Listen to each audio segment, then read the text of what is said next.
तो दोस्तों, जैसा कि आप देख रहे हो मेरे दाएं और बाएं, कैलाश सिंह भाटी बाड़मेर से और सौरभ ठाकुर हिमाचल से, इन दोनों बच्चों का फाइनली मेरिट में सिलेक्शन हो चुका है। देखो, कई चीजें होती है कि आपको फिजिकल भी देखना पड़ता है, रिटन का भी है, मेडिकल का भी है, उसके बाद में जाके फाइनल मेरिट में भी कई बच्चे रह जाते हैं।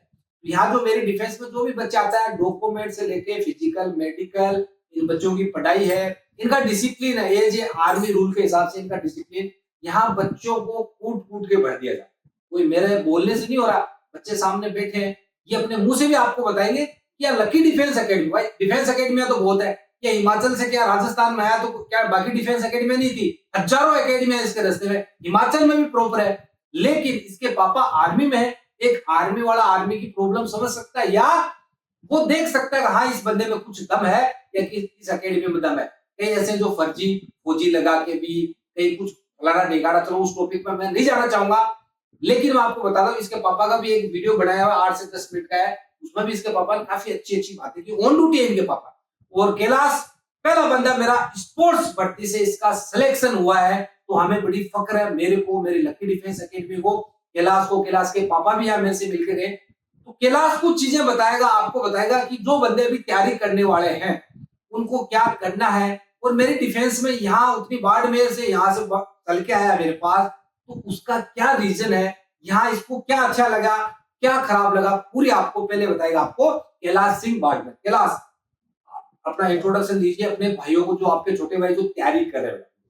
जय हिंद भाइयों, मैं कैलाश सिंह भाटी बाड़मेर से हूँ। मेरे को यहाँ करीबन 2 साल के आसपास हो गया है टाइम।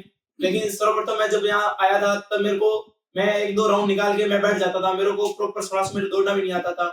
फिर मैंने धीरे धीरे अपने रनिंग स्टेमिना, सर ने जो बताया एक्सरसाइज है वगैरह है, रनिंग में ही रनिंग करवाई, उससे सांस वगैरह थोड़ा बहुत कंट्रोल होने लगा। फिर मैंने धीरे धीरे मैं अच्छा दौड़ने लगा, फिर धीरे धीरे मेरा बहुत ज्यादा इंप्रूवमेंट होने लगा। सर ने कहा तू ओपन करनी, मैं तेरे को स्पोर्ट्स खिलाऊंगा। तो हालांकि मेरे को कुछ टाइम तो लगा है कि मेरे गांव के लोग भी कहने लगे कि क्या कर रहा तू, 2 साल हो गए, पैसे बर्बाद कर रहा है, क्या कर रहा है। फिर मैंने धीरे धीरे अपना स्पोर्ट्स मेरा अच्छा लेवल होता गया। फिर मैं स्टेट हुआ, नेशनल हुआ, यही डिफेंस हालांकि होगा, मैं कोई बड़ी संस्था नहीं घुमा, कहीं नहीं गया कोई मैंने। और अदर्स कई बड़े बड़े शहरों में जाते हैं, दिल्ली जाते हैं कि नेशनल की हम तैयारी कर रहे हैं, कोई जयपुर जाते हैं, कोई कहीं बाहर जाता है। लेकिन मैंने इसी होम ग्राउंड में रहकर यहाँ तैयारी की, मेरा नेशनल हुआ। उसके बाद मैं स्पोर्ट्स की भर्ती देखने गया, वहां पर मेरा स्पोर्ट्स में, हालांकि मैं एक पहले देख चुका था स्पोर्ट्स की भर्ती, वहां पर मेरा नहीं हुआ। फिर उसके बाद सेकंड स्पोर्ट्स भर्ती थी, उसमें मेरा फाइनल सिलेक्शन हो गया। और हालांकि मैं बच्चों को यही कहता हूँ कि बस आप विश्वास बनाए रखें, जो आप कर रहे हो उस पर विश्वास बनाए रखें, और कंटिन्यूटी बहुत ज्यादा जरूरी है। तो आप लगातार कोई भी चीजें लगातार कीजिए। यहाँ खाना वगैरह, आप 1.5 से 2 साल यहाँ रुके हो, खाना वगैरह का क्या है डिसिप्लिन? कोई भी घर है, कोई भी यहाँ का डिसिप्लिन, बाकी कुछ चीजों पर भी एक बार इन बच्चों को बताओ, इनको विश्वास हुए कुछ चीज। देखो, खाना में सर्वप्रथम आया था तब, हालांकि जब हम कोई भी नया नया अपना घर छोड़ता है तो 2-4 दिन मन नहीं लगता है, क्योंकि वहाँ का माहौल है, घर का माहौल अलग होता है। यहाँ हॉस्टल लाइफ में, तो पहले हॉस्टल लाइफ बंदा नहीं जीता, तुरंत आता तो उसका थोड़ा बहुत लगता है कि यार मैं कहाँ गया, कहाँ क्या हो रहा है। तो जब आप विश्वास बनाए रखें, आप 10-12 दिन विश्वास बनाए रखें, उसके बाद धीरे धीरे आपके फ्रेंड सर्कल बन जाएगा, आपका अच्छा माहौल बन जाएगा। फिर आपको गुरुजी विश्वास हो जाएगा, हाँ ये फौज से रिटायर्ड है तो इनको कुछ अनुभव है। हालांकि और फौजी बंदे का डिसिप्लिन आप सबको बताइए कैसा होता है। यहाँ की साफ सफाई है, मेंटेनेंस है, बंदे का डिसिप्लिन है, बंदे का बोलना उठना बैठना, नशा पता सब कुछ छूट जाता है डिसिप्लिन में। और बहुत ही अच्छा माहौल है। और पहली चीज, दूसरी चीज की, जब कोई बंदे आते हैं बहुत ही 17 साल हमारे डिफेंस में आते हैं, 16 साल के आते हैं, वो एडवांस तैयारी करते हैं, तो कई बार मम्मी का याद नाम लेते हैं, मम्मी याद आ रही है, घर का याद आ रहा है, तो सर और मैडम जी हमारे मम्मी और पापा दोनों का रोल निभाते हैं। जैसे कि मैं ही आया था, मेरी माँ, तो मैं करीबन 2 साल रहा, तो मेरे को कभी भी घर जाने की इच्छा नहीं हुई, क्योंकि यहाँ मैं सर का यहाँ घर है, तो यहाँ मैं घर पे आ जाता था, यहाँ खाना खा लेता था, मम्मी वाला माहौल रहता था। मैं मैडम जी को मम्मी बोलता था, सर को इधर पापा की तरह मानता था, पूरी फैमिली की तरह हो गई। बहुत सारे बच्चे मानते हैं, बहुत अच्छा माहौल था। हाँ, ये है कि मैडम को माँ बोलता था ये, और अपनी मम्मी की डिप्पी नहीं लगा के मैडम की। क्यों? एक इनको हम देखो डांटते हैं बच्चों को तो अच्छे के लिए, डांटता कौन है? जो अपना समझता है उसी बंदे को डांटा जाता है, पराये बंदे को कोई डांटता है क्या? नहीं। ये तो मैं आप लोगों को भी कहना चाहता हूँ, यदि आपका माँ बाप और आपके अच्छे गुरु यदि आपको अच्छे के लिए डांट रहे, तो वो डांट बेटा सहन करनी चाहिए और आगे आपके भविष्य में काम आएगी।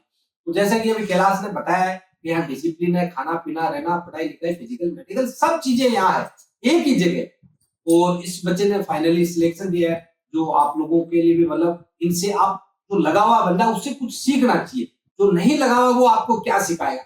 अब मैं फौज में 18-20 साल रहा हूं फौज में, सेवाएं दी है मैंने, मेरे पापा आर्मी से रिटायर्ड है, मेरा बच्चा भी ऑन ड्यूटी फौज में है। तो ये चीजें हमने फौज में सीखी है और वही चीजें मैं आपको या मेरे जो बच्चे यहाँ डिफेंस एकेडमी में आते हैं उनको वो चीजें सिखाता हूँ। तो सीखने की कोशिश करता है वो बच्चा कामयाब हो जाता है, जो नहीं सीखता है या मेरी डांट से घर चला जाता है वो बच्चा कभी जिंदगी में सक्सेस नहीं होता है। तो ये आज कैलाश का जो था, इसने अपने दिल की बातें बताई, तो आप लोगों को भी अच्छा लगेगा। अच्छी चीजें ग्रहण कर लेनी चाहिए और बुरी चीजें आते हैं उनको बात फेंका देना चाहिए। जय हिंद, जय भारत।